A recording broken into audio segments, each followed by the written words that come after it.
अभी तक हमने देखा है कि बाल विकास एवं शिक्षण विधियां, इसमें हमने क्या-क्या के बारे में हमने देखा। तो पहले अर्थ के बारे में जाना था। तो अर्थ के बारे में जाना था कि बाल विकास है क्या, और इसके बाद हमने देखा था कि बाल विकास की परिभाषा किस मनोवैज्ञानिक ने क्या कहा है। तो परिभाषा के बाद हमने परिपक्वता इसमें जाना था।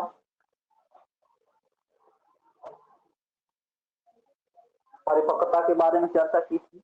इन सब के बाद इन तीनों को मिला के हम लोगों ने देखा था अभिवृद्धि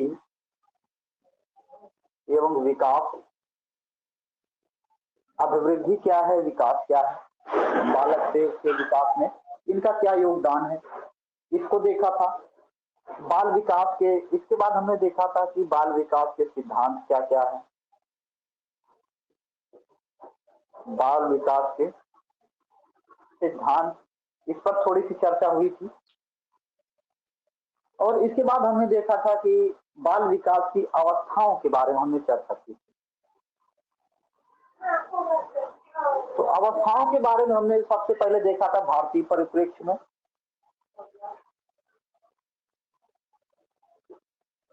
भारतीय परिप्रेक्ष्य कहने का मतलब ये है कि यहाँ पे जो हमारे ऋषि मुनि थे, मनीषी थे, इन्होंने क्या कहा था। तो हमने इस पे चर्चा की थी। हॉरलॉक ने बाल विकास के बारे में कितनी अवस्थाएं बांटा है उसको देखा था। रॉस पहले कोलेसनिक और जो आधुनिक सर्वमान्य है, जो आज के समय में है, उसको कह सकते हैं एनसीईआरटी द्वारा। तो कभी कभी मिलता है कि एनसीईआरटी द्वारा जो बाल विकास की अवस्थाओं के बारे में कहा गया है उसको बताइए। तो एनसीईआरटी में जो है, जो सर्वमान्य विचारधारा आज की है वो है, इसमें गर्भावस्था, शैशवावस्था, बाल्यावस्था, किशोरावस्था और प्रौढ़ावस्था आती है। तो इसमें सबसे ज्यादा क्वेश्चन जो है शैशवावस्था, बाल्यावस्था और किशोरावस्था से बनता है। तो हम इस पे अध्ययन कर रहे हैं। तो यहाँ पे गर्भावस्था, शैशवावस्था, बाल्यावस्था और किशोरावस्था और यहाँ पे प्रौढ़ावस्था। तो अब यहाँ पे हमने इस पे चर्चा की थी। तो अगर हम आगे बढ़े तो शैशवावस्था के बारे में हमने कुछ चर्चा की थी कल। तो अगर इसके आगे देखें शैशवावस्था को, हम आगे बढ़े कुछ ऐसे यहाँ से।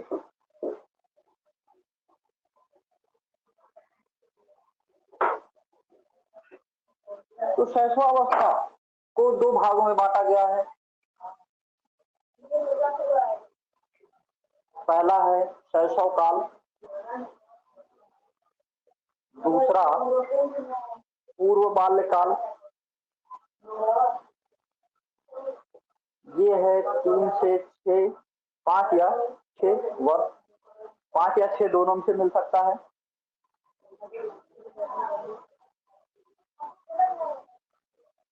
तो जो शैशव काल है ये है 0 से 3 वर्ष। तो जो पूर्व बाल्यकाल है इसको खिलौने की आयु भी कहा जाता है। या अगर देखिए, अगर यहाँ पे प्रश्न बनता है कि पूर्व कह सकते हैं कि खिलौने की आयु किसे कहा जाता है,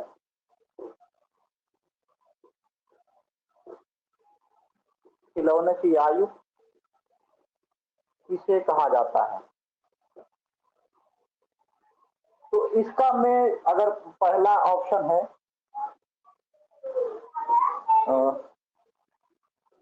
बाल्यावस्था, बी प्रौढ़ावस्था, सी किशोरावस्था,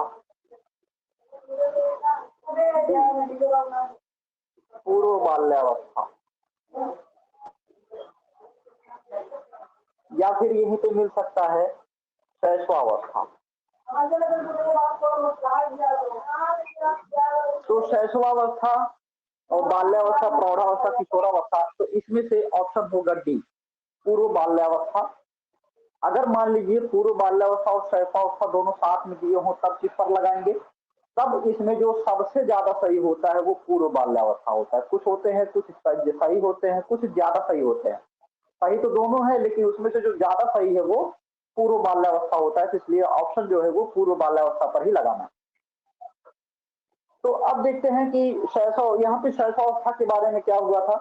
कल हमने पढ़ा था कि ये जो है जीवन की प्रथम एवं सबसे महत्वपूर्ण काल है, बालक का विकास का ऊषा काल है।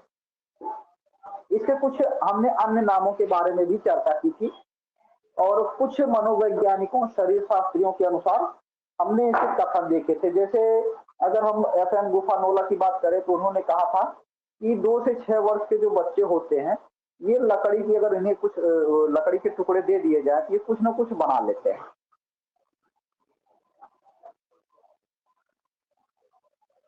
तो लकड़ी के टुकड़ों से कुछ ना कुछ बना लेते हैं। और जो फ्रायड है, इन्होंने कहा था कि जीवन के पहले 4 या 5 वर्षों में बालक, जो बालक अपने जीवन की, कह सकते हैं कि भावी जीवन की, आने वाले समय में उसकी नींव रख लेता है, या कह सकते हैं कि अपने, कह सकते हैं वो अपने जीवन के निर्माण के लिए वो उसमें कदम रखता है, और वो कह सकते हैं कि उसकी नींव मजबूत करता है कि वो कैसा आगे बन सकता है। तो क्रो ने कहा था कि 5 वर्ष की अवस्था शरीर व मस्तिष्क के लिए सबसे ग्रहणशील होती है। तो अगर यहाँ पे हमने चर्चा की थी कि शरीर व मस्तिष्क दोनों के लिए सबसे ग्रहणशील अवस्था है। फ्रायड ने और भी कहा है कि शैशवावस्था जीवन की आधारशिला है, ये भी हमने देखा था। वैलेंटाइन ने कहा था कि सीखने का आदर्श काल है। स्टैंग, गुड एनफ, रूसो और रॉस, एडलर, वाटसन, इन सब के बारे में हमने चर्चा की थी। तो हमने विशेषताओं के बारे में भी चर्चा की थी कि कौन कौन सी विशेषताएं हैं।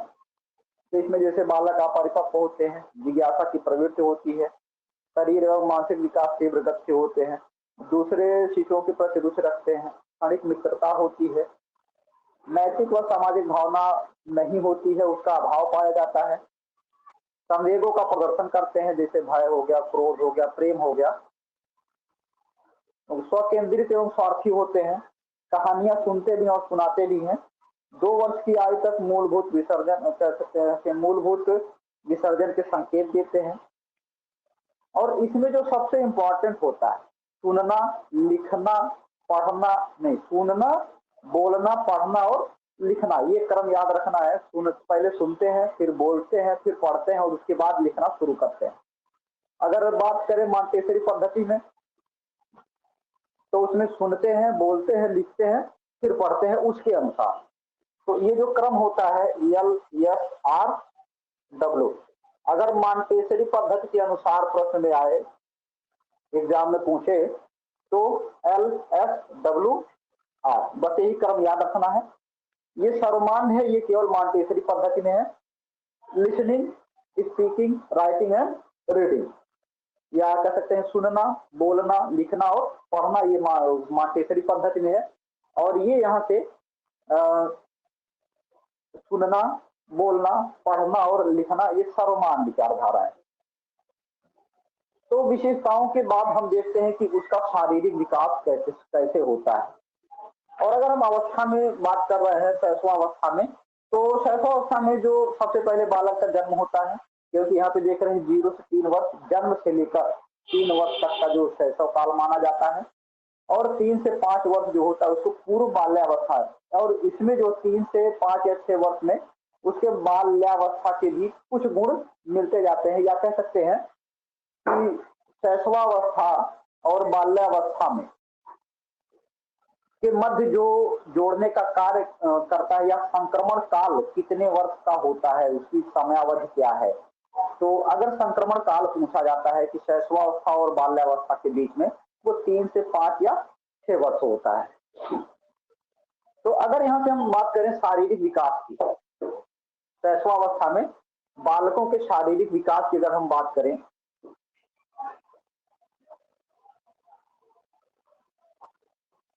क्योंकि स्वस्थ शरीर में स्वस्थ मस्तिष्क का विकास होता है, तो पहले हम उसके शारीरिक विकास की चर्चा करेंगे, उसके बाद मानसिक विकास की चर्चा करेंगे, फिर संवेग पर आएंगे और अंत में आता है संज्ञानात्मक।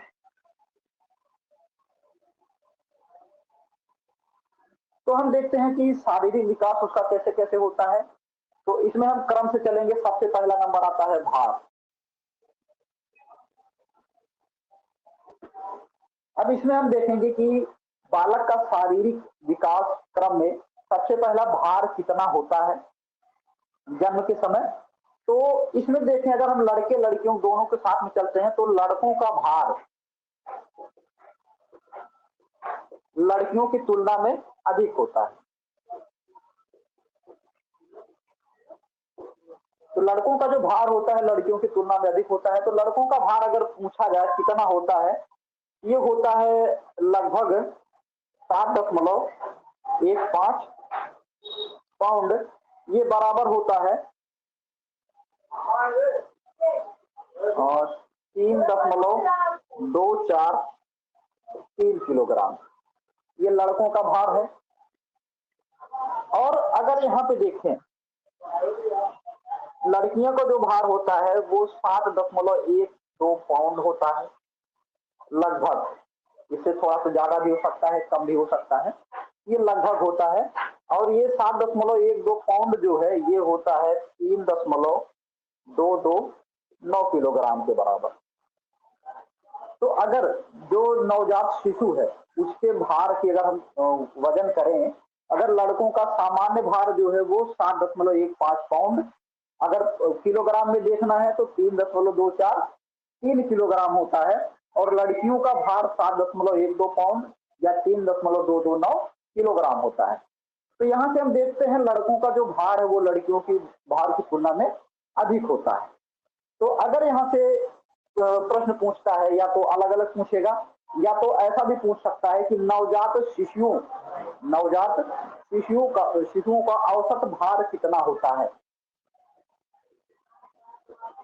नवजात शिशुओं का औसत भार, औसत भार या कह सकते हैं, औसत भार इसलिए कह सकते हैं कि यहाँ पे जितने भी बालक होते हैं सबका वजन एक जैसा होता नहीं, किसी का कम होगा किसी का ज्यादा होगा। तो एक एवरेज निकाला जाता है। तो जो एवरेज होगा वो लगभग 3 किलोग्राम के होगा।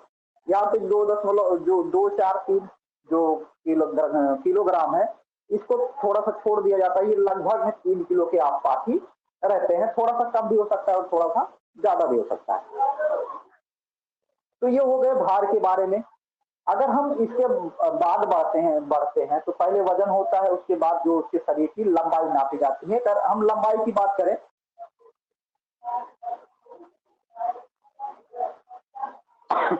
तो लंबाई की अगर हम बात करते हैं तो लड़कों की लंबाई अधिक होती है।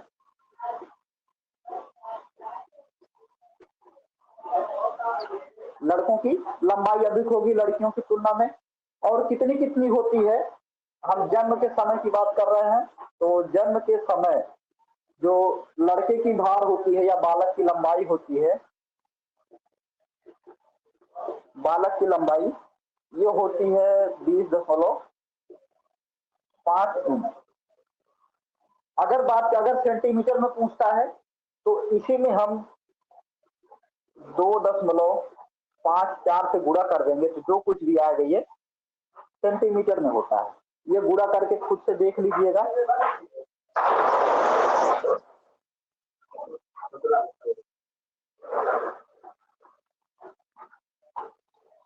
निशा गिरा दिया।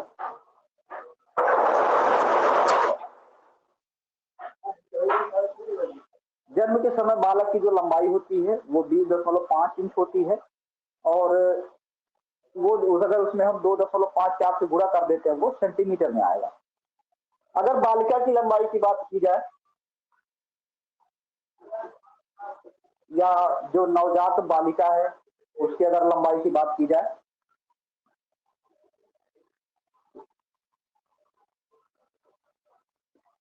बालिका की लंबाई अगर इसकी बात की जाए तो ये होता है 20.3 इंच।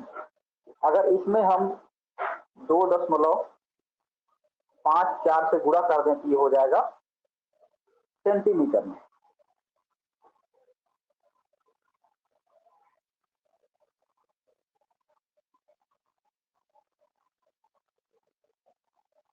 तो सेंटीमीटर में आएगा। तो फिर से हम देखते हैं कि शारीरिक विकास में सबसे पहला हम भार देखते हैं। भार जो है लड़कों का भार लड़कियों की तुलना में अधिक होता है, और यहाँ पे जो लड़कों का भार होता है वो 7.15 पाउंड के बराबर होता है लगभग, और लड़कियों का 7.12 पाउंड के बराबर होता है। और ये जो लड़कों का भार अगर इसको किलोग्राम में दिखाना हो तो 3.243 किलोग्राम होता है, और लड़कियों का भार 3.229 किलोग्राम होता है।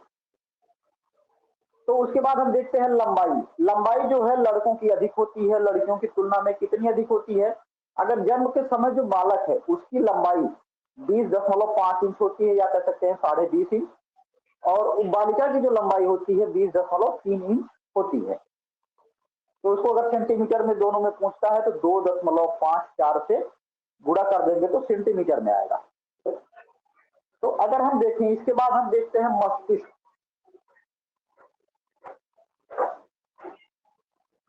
अगर मस्तिष्क की बात करें तो मस्तिष्क का जो भार होता है दोनों का लगभग बराबर होता है। ये होता है, अगर भार की बात करें तो 350 ग्राम। मस्तिष्क का भार 350 ग्राम होता है। अगर इसके बात करें आकार की बात करें तो शरीर का 1/4 होता है। शरीर का 1/4 कह सकते हैं कि जितना शरीर है उसका 1/4 केवल उसका सिर होता है या मस्तिष्क होता है। अब जैसे मान लीजिए अगर बालक 20 इंच का है तो इसको अगर हम 4 भाग में बांटते हैं तो 5-5 इंच होगा। जो 5 इंच होगा एक हिस्सा केवल उसके मस्तिष्क का ही हो जाता है, बाकी 3 हिस्से में उसके धड़ और पैर ये सब मिला के होते हैं। तो अब यहाँ से देखते हैं कि जो मस्तिष्क है मस्तिष्क का भार 350 ग्राम, और जो अगर आकार की बात करें तो शरीर का 1/4 भाग उसके मस्तिष्क का होता है। और इसके आगे बढ़े अगर हम हड्डियों की संख्या की बात करें तो हड्डियां 270 होती।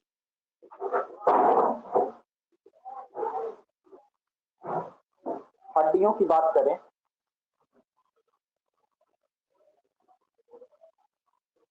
हड्डियों की संख्या की बात करें तो ये कुल होती है 270 हड्डियां होती हैं, और जो सामान्य वयस्क होता है उसमें 206 होती है। तो इसमें जो 270 हड्डियां होती हैं वो छोटी छोटी होती हैं, बाद में जुड़कर बड़ी बड़ी हड्डियां बनाती हैं। तो यहाँ पे अगर हड्डियों की संख्या की बात करें तो यहाँ पे 270 होता है। दांत दांत कितने होते हैं? जो दांत है ये इसके निकलने का जो प्रारंभ है वो गर्भावस्था में ही हो जाता है, लेकिन जन्म के समय दांत निकले नहीं होते हैं। कभी कभी किसी किसी बालक के निकले होते हैं, ऐसा नहीं है कि नहीं होते हैं, अपवाद में होते हैं। अब जन्म के समय शिशु के दांत तो होते नहीं है, लेकिन 5 से 6 महीने तक आते आते दांत निकलना प्रारंभ हो जाते हैं, जिसे हम दूध के दांत कहते हैं। तो यहाँ पे कह सकते हैं कि दांत निकलने की प्रक्रिया का आरंभ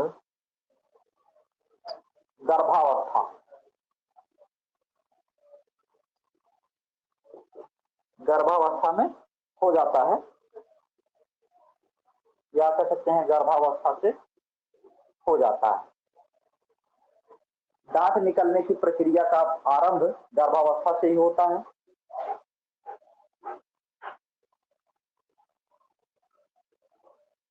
दांत निकलने की प्रक्रिया का आरंभ गर्भावस्था से हो जाता है, और जन्म के समय शिशु के दांत नहीं होते हैं। 5 से 6 माह की आयु में दूध के दांत निकलना प्रारंभ हो जाते हैं।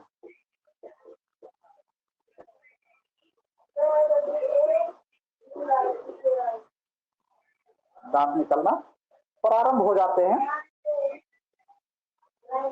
अगर बात करें, ये तो 5 से 6 माह है। अगर हम शैशवावस्था जो है वो 6 वर्ष तक का है। इसमें हम देखते हैं कि अगर 5 से 6 माह में दूध के दांत निकलते हैं तो 1 वर्ष के आखिर तक कितने हो जाते हैं? 1 वर्ष तक जो दांतों की संख्या होती है ये लगभग 8 हो जाती है, या दांतों की संख्या 8 हो जाती है। 4 वर्ष तक अगर बात की जाए तो 4 वर्ष तक का बालकों के पास 20 दांत हो जाते हैं। 4 वर्ष तक दूध के पूरे 20 दांत, जिन्हें हम अस्थायी बोलते हैं। अस्थायी नहीं होते हैं ये, 20 के 20 जैसे जैसे समय बढ़ता है ये टूट जाते हैं और इनकी जगह फिर दूसरे दांत निकलते हैं, अस्थायी निकल जाते हैं।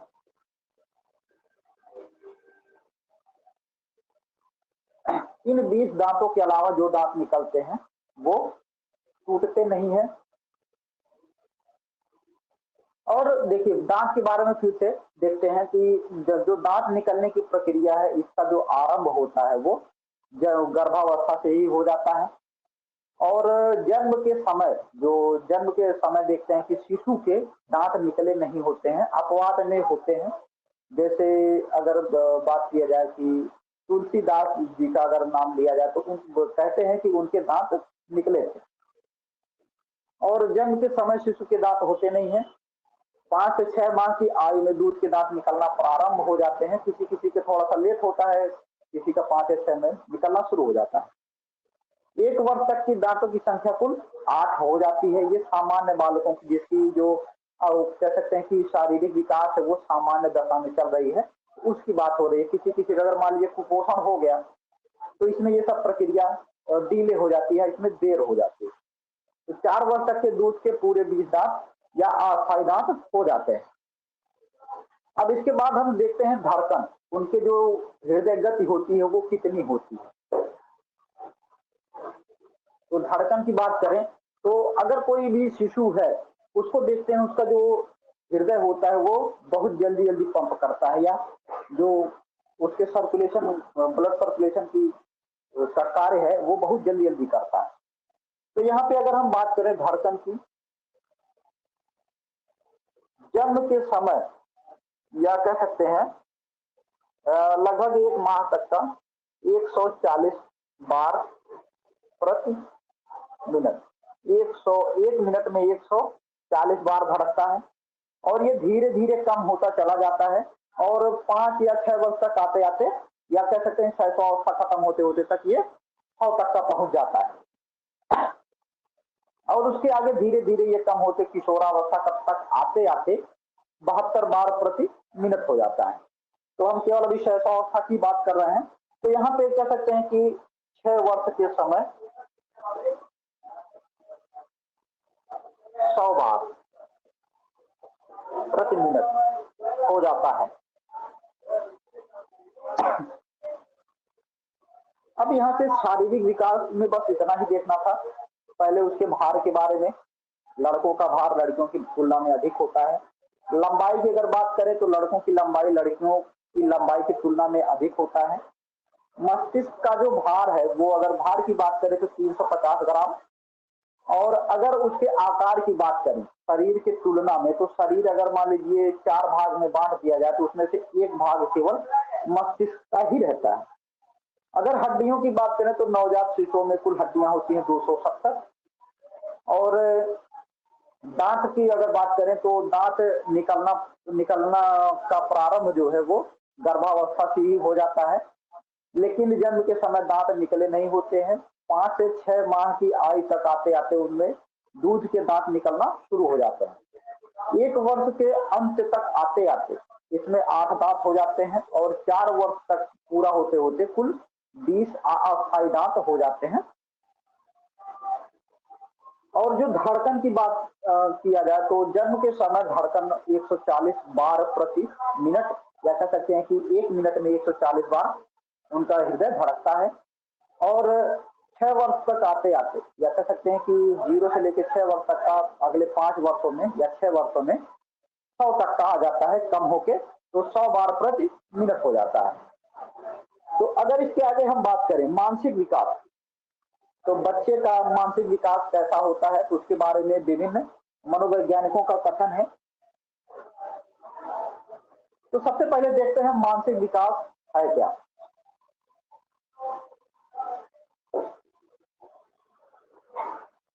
तो सबसे पहला देखते हैं मानसिक विकास है क्या।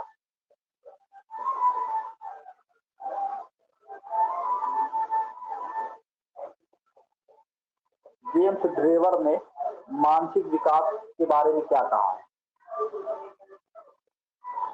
तो जेम्स ड्रेवर ने मानसिक विकास में कहा है कि जन्म से लेकर परिपक्वता तक मानसिक क्षमता एवं मानसिक उत्तरोत्तर प्रकरण एवं कह सकते हैं कि प्रकरण एवं संगठन की जो प्रक्रिया है वो मानसिक विकास, या कह सकते हैं मानसिक विकास कहा जा सकता है। इसी को अगर हम लिखते हैं व्यक्ति के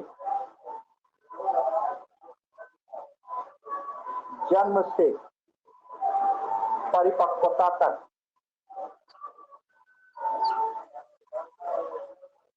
मानसिक क्षमता एवं विकास,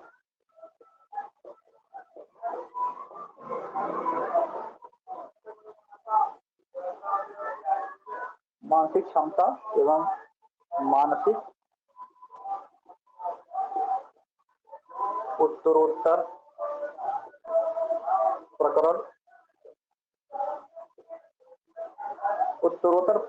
प्रकरण एवं संगठन की प्रक्रिया।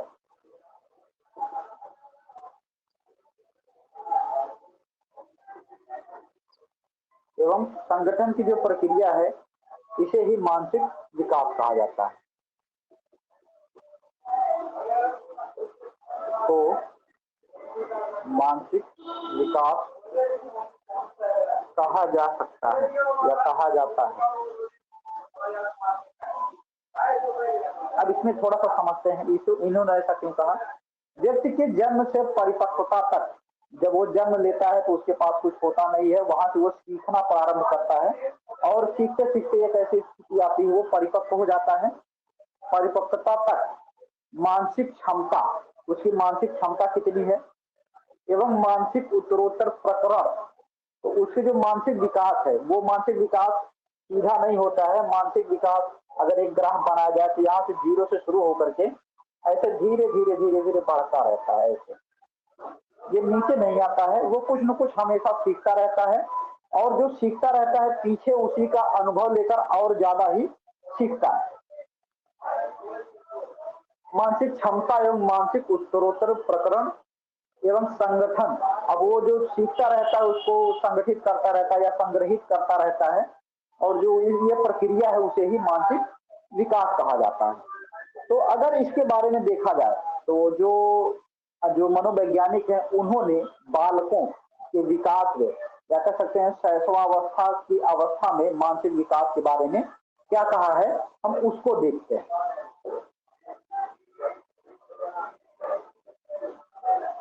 सबसे पहले अगर हम देखें तो विलियम जेम्स अगर कह दे तो विलियम जेम्स ने कहा है कि जन्म के समय जो बालक होता है उसका मस्तिष्क या मन साफ प्लेट की तरह होता है।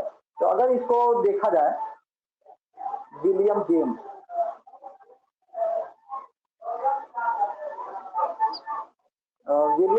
ने कहा है कि जन्म के समय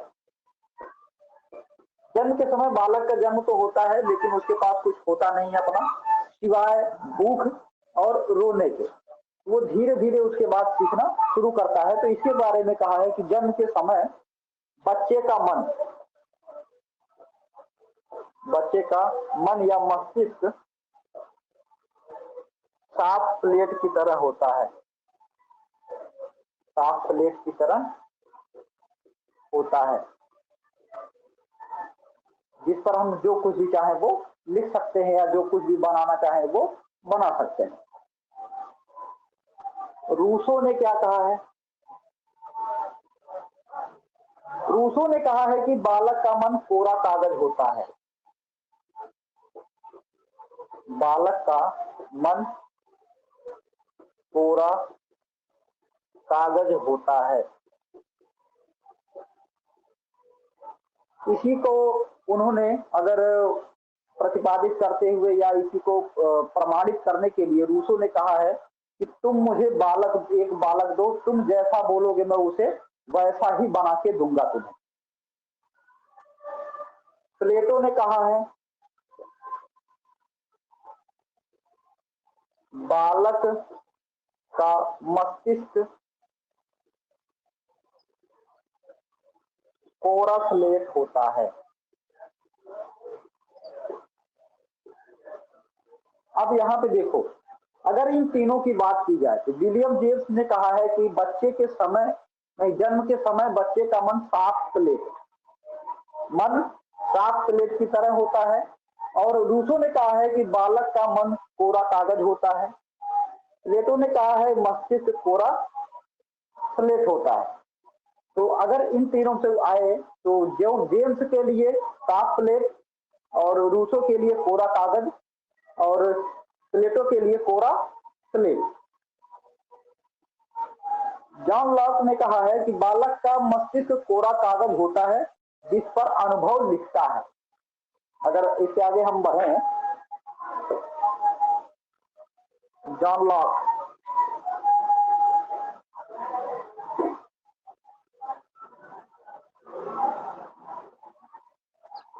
जॉन लॉक ने कहा है कि बालक का मस्तिष्क कोरा कागज होता है, बालक का मस्तिष्क कोरा कागज होता है जिस पर अनुभव लिखता है।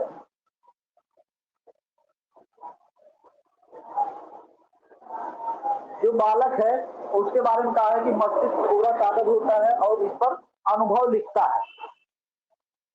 तो अनुभव कैसे लिखता है? अब देखते हैं कि बालक जो है अगर रोता है तो उसको खाना मिलता है, उसके बाद वो धीरे धीरे चलना सीखता है। फिर एक समय आता है कि जैसे वो प्रकाश के प्रति और ध्वनि के प्रति आकर्षित होता है। अगर जहाँ पे प्रकाश देखता है तो उसको पकड़ना चाहता है। तो अगर दीपक जला के रख दिया जाए तो अगर बालक उसको पकड़ने जाएगा, वो जलेगा तो फिर दोबारा उस जैसी वस्तु के पास नहीं जाता है।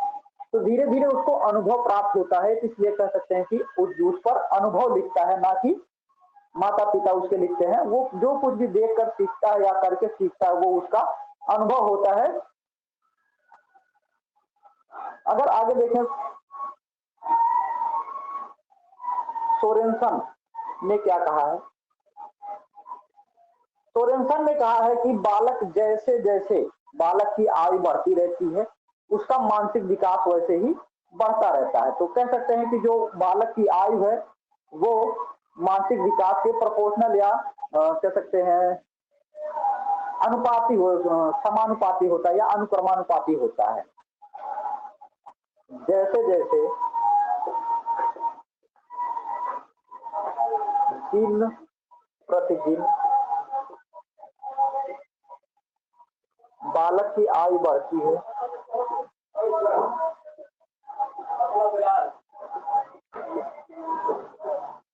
जैसे जैसे दिन प्रतिदिन बालक की आयु बढ़ती है वैसे वैसे उसके मानसिक शक्तियों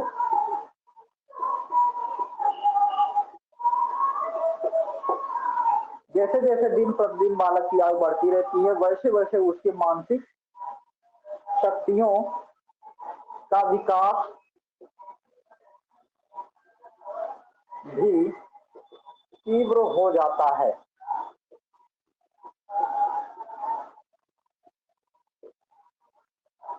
अब यहाँ पे मानसिक विकास की शक्तियों का तीव्र हो जाना, इससे क्या अगर अभिप्राय निकाला जा सकता है। जैसे अगर बालक देखते हैं कि छोटा है, वो किसी भी काम को बहुत देर में सीखता है, धीरे धीरे सीखता है। फिर अगर हम आगे बढ़ते हैं कि बाल्यावस्था में उसको जितना बताया जाता है वो उतना ही सीखता है। फिर अगर आगे बढ़े किशोरावस्था में, किशोरावस्था में अगर उसको थोड़ा सा बताया जाता है तो वो उसके आगे भी जानने का प्रयास करता है। और जैसे और आगे बढ़ता है तो वो अपने पूर्व ज्ञान और अनुभव के आधार पर अगर उसको थोड़ा सा भी बता दिया जाता है तो वो उसके बारे में पूरी कह सकते हैं उसकी जन्म कुंडली भी निकाल सकता है। तो अब देखते हैं सोरेनसन के अनुसार जैसे जैसे दिन प्रतिदिन बालक की आयु बढ़ती रहती है, वैसे वैसे उसके मानसिक शक्तियों का विकास भी तीव्र होता रहता है। तो अगर इससे देखा जाए कि जो बालक है मानसिक विकास, और उसके आयु के आधार पर देखा जाए किस आयु में कितना मानसिक विकास होता है, कैसे होता है, तो अगर इसका एक सारणी बनाया जाए या एक चार्ट बनाया जाए तो हम कैसे बना सकते हैं।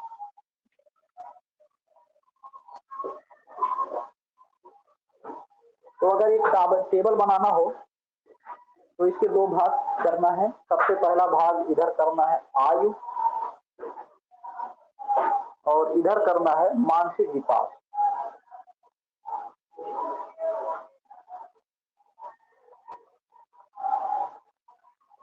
मानसिक आयु का विकास कितना होना है। तो अगर हम सबसे पहले देखें, पहले माह की बात करते हैं।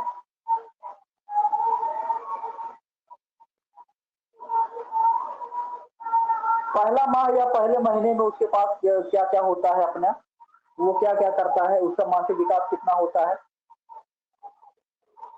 वो केवल भूख का अनुभव करता है, रोता है, जोर की आवाज करता है। कभी कभी देखते होंगे कि बच्चा सो रहा है और कभी कभी अचानक चौंक जाता है, या फिर वो सोते सोते मुस्कुराने लगता है, या अचानक ही हंसने लगता है। कह सकते हैं जोर की आवाज, आवाज जिसमें डर एवं खुशी दोनों हो शामिल हो सकते हैं, और सहसा चौंकना। पहले माह में जो बालक होता है उसको केवल भूख का अनुभव होता है, वो रोता है, जोर की आवाज करता है जिसमें वो डरता भी है या बहुत खुश भी होता है। खुश होने का मतलब वो मुस्कुराता है, और डर का मतलब वो अचानक चौंक जाता है। तो अब देखिए अगर दूसरे माह की बात करते हैं, या दूसरा माह जो दूसरा महीना होता है, इसमें क्या करता है वो प्रकाश एवं ध्वनि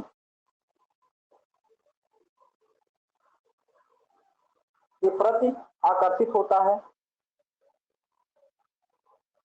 प्रकाश यहाँ भी देखता है या ध्वनि जहाँ भी सुनता है उधर वो आकर्षित करता होता है। जैसे अगर कोई बालक अगर वो खेल रहा है तो उसको अगर आप बुलाते हैं तो वो आपकी तरफ मुड़ने का प्रयास करता है या देखने का प्रयास करता है कि आवाज किधर से आ रही है। तो प्रकाश एवं ध्वनि के प्रति आकर्षण, ध्वनिया उत्पन्न करता है वो विभिन्न प्रकार की ध्वनिया उत्पन्न करना, कई प्रकार की ध्वनिया उत्पन्न करता है। अगर कोई वस्तु देखता है तो वो बहुत ध्यान से देखता है, किसी वस्तु को ध्यान से देखना। अगर बात करें तीसरा नंबर आएगा चौथे माह में। ये जो मानसिक विकास बताया जा रहा है, ये जरूरी नहीं है कि केवल एक ही महीने में हो, दूसरे महीने में भी हो सकता है, और जो दूसरे महीने का है वो पहले महीने में भी हो सकता है।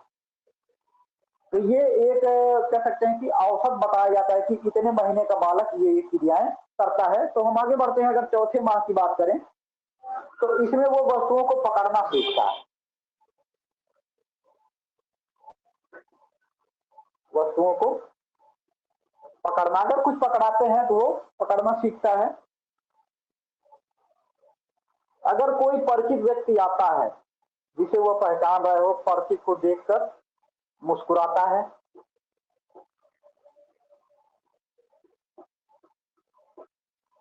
वस्तुओं को पकड़ता है, किसी भी परिचित को देखकर मुस्कुराता है। और अगर उसने कहता है कि कुछ शब्दों की ध्वनियां भी करता है। कुछ शब्दों की ध्वनियां, अगर कुछ शब्दों की ध्वनियों की बात करें तो वो ये ध्वनियां करना, जैसे वो कहा जाए कि वो बोलता है पापा या पा, मम, ये सब बोलना शुरुआत करता है।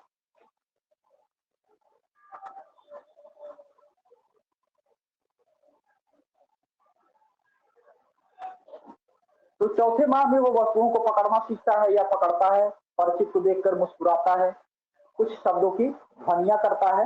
छोटे छोटे शब्द होते हैं, बहुत बड़े नहीं होते हैं, बहुत छोटे होते हैं, एक अक्षर के या दो अक्षर के, बस वो ध्वनियां निकालता है कि जो सामने वाला व्यक्ति है उसको थोड़ा सा समझ में आ जाए। अब इसके आगे देखते हैं कि जो छठा माह है उसमें बालक क्या क्या करता है, उसका मानसिक विकास किस तरीके से होता है। छठा माह में वो आवाज का अनुकरण करता है।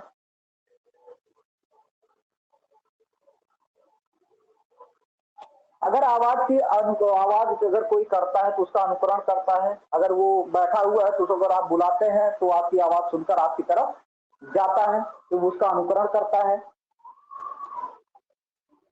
प्रेम एवं क्रोध में अंतर जानने लगता है।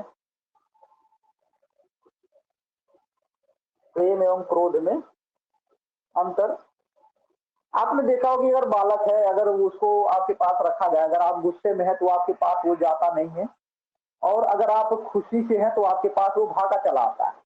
तो इससे पता चलता है कि वो प्रेम और क्रोध में थोड़ा सा अंतर करना जान जाता है कि अब ये व्यक्ति गुस्से में है तो इसके पास नहीं जाना चाहिए। तो आवाज का अनुकरण करता है, प्रेम और क्रोध में अंतर करना सीखता है। और यहाँ पे सबसे बड़ी खासियत होती है कि वस्तुओं, कोई भी वस्तु दे दो उसे वो खाने का प्रयास करता है, दांत हो या ना हो, वस्तुओं को मुंह में डालना, वस्तुओं को मुंह में डालता है। अब यहां से देखें, अगर 8वें माह की बात करते हैं तो 8वें माह में वो क्या करता है, 8वें माह में वो उसके अपने मनपसंद खिलौने लेता है। ढेर सारे खिलौने रख दोगे तो उसको जो पसंद आएगा उसी से खेलेगा। मनपसंद खिलौने लेना, मनपसंद खिलौने लेता है और आपसी बच्चों में खेलता है। जो उसके जैसे बच्चे, अगर उसके पास 2-3 बच्चे और रख दिएगा तो सब आपस में बैठकर खिलौने से खेलते हैं। आपसी बच्चों में खेलना।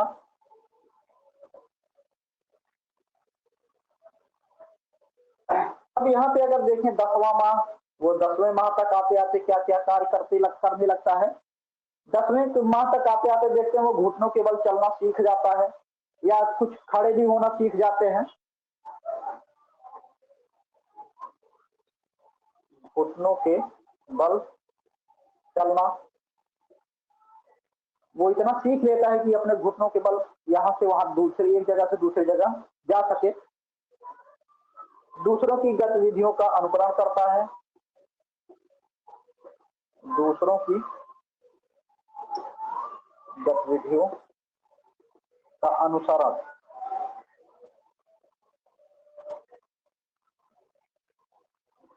दूसरे की गतिविधियों का अनुसरण करता है, जिसे हम बोलते हैं कि नकल करता है, कि वो कैसे कर रहे हैं वो वैसे भी करने का प्रयास करता है। और अगर इसके बाद हम आगे बढ़ते हैं, जो अगला समय है, टाइम पीरियड, अगर पहले साल की बात करें, जब बालक 1 साल का हो जाता है तो वो क्या करता है, 1 साल होने पर छोटे छोटे शब्द बोलता है। छोटे छोटे शब्द बोलने लगता है।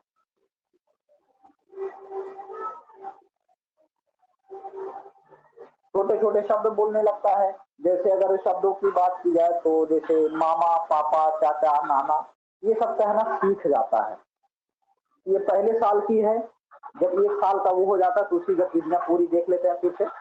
पहले माह में भूख का अनुभव करता है, रोता है, जोर की आवाज, डर एवं खुशी व्यक्त करता है, सहसा चौंक जाता है, सहसा या अचानक चौंक चौंक जाता है। छोटे छोटे देखते होंगे कि वो चौंक जाता है, उठकर रोने लगता है या हंसने लगता है। दूसरे महीने तक आते आते जो वो ध्वनि और प्रकाश के प्रति संवेदनशील या आकर्षित होने लगता है, विभिन्न प्रकार की ध्वनियां उत्पन्न करता है। किसी वस्तु को अगर कोई वस्तु उसके सामने आते उसको बहुत ध्यान से देखता है। चौथे माह तक आते आते वस्तुओं को पकड़ना सीख जाता है।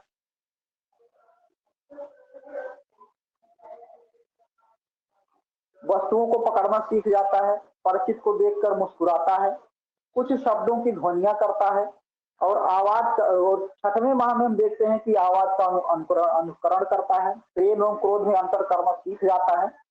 वस्तुओं को मुंह में, अगर कोई वस्तु से पकड़ा दिया जाता है तो वस्तुओं को मुंह में डालता है।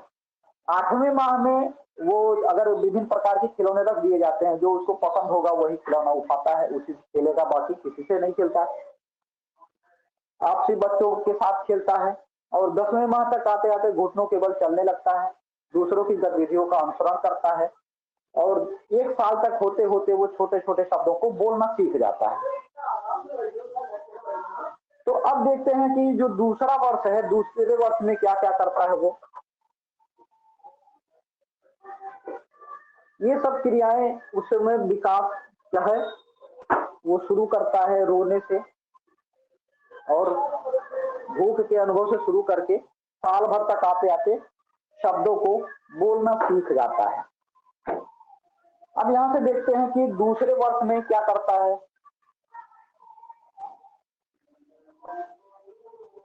दूसरे वर्ष में आते आते अगर शब्दों को बोलना सीख गया है तो वो अपना नाम भी बताता है।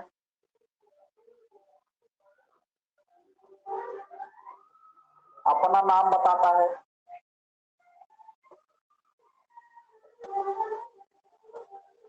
अगर उससे उसका नाम पूछा जाए तो अपना नाम बताएगा। 2-3 शब्दों का वाक्य बनाता है।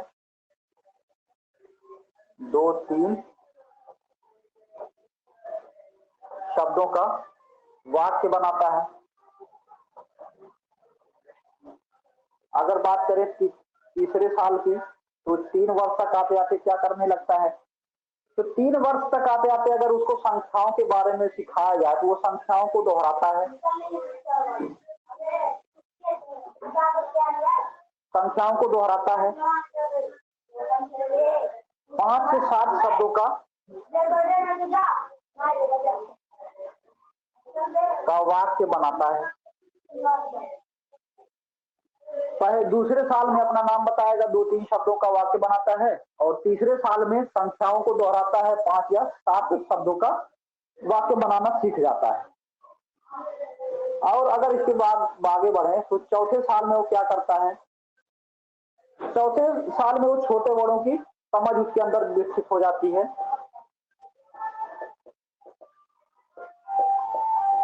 छोटे बड़ों की समझ विकसित हो जाती है, कौन छोटा है कौन बड़ा है, किससे क्या कैसा, किसके साथ कैसा रहना चाहिए, ये सब सीख जाता है। कम ज्यादा की समझ हो जाती है। कम ज्यादा की समझ, उसको इतना पता चल जाता है कि हमको कम दे रहे हैं, हमारे भैया को ज्यादा दे रहे हैं, या हमारे छोटी बहन या भाई को ज्यादा दे रहे हैं, हमको भी ज्यादा चाहिए। तो छोटे बड़ों की समझ, कम ज्यादा की समझ हो जाती है। अक्षर ज्ञान होने लगता है। अगर उन्हें सिखाया जाता है तो अक्षर ज्ञान होता है। गिनती पढ़ने लगते हैं।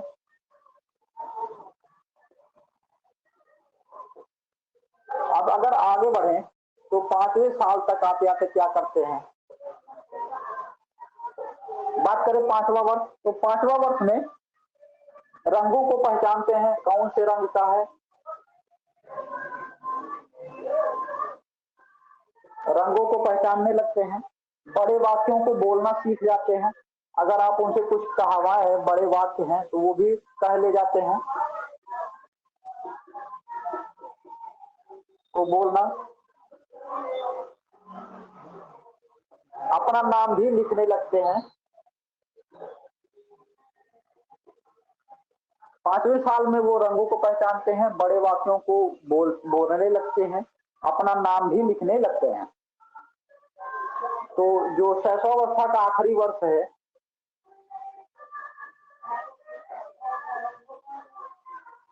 शैशवावस्था का आखिरी वर्ष या 6वां वर्ष, इसमें क्या करते हैं, ये जो बालक होता है उसका मानसिक विकास इतना हो जाता है कि पिछले 5 वर्षों में कि वो अब सही सही वाक्यों को बोलना लगे, सही वाक्य बोलने लगता है, सही वाक्य बोलना, सही वाक्य बोलने लगता है, गिनती को याद रखता है,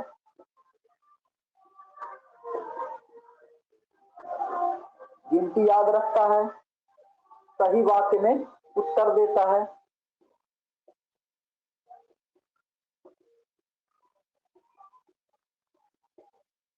अब देखते हैं पहले साल तक का तो वो केवल छोटे छोटे शब्द बोलना सीखता है।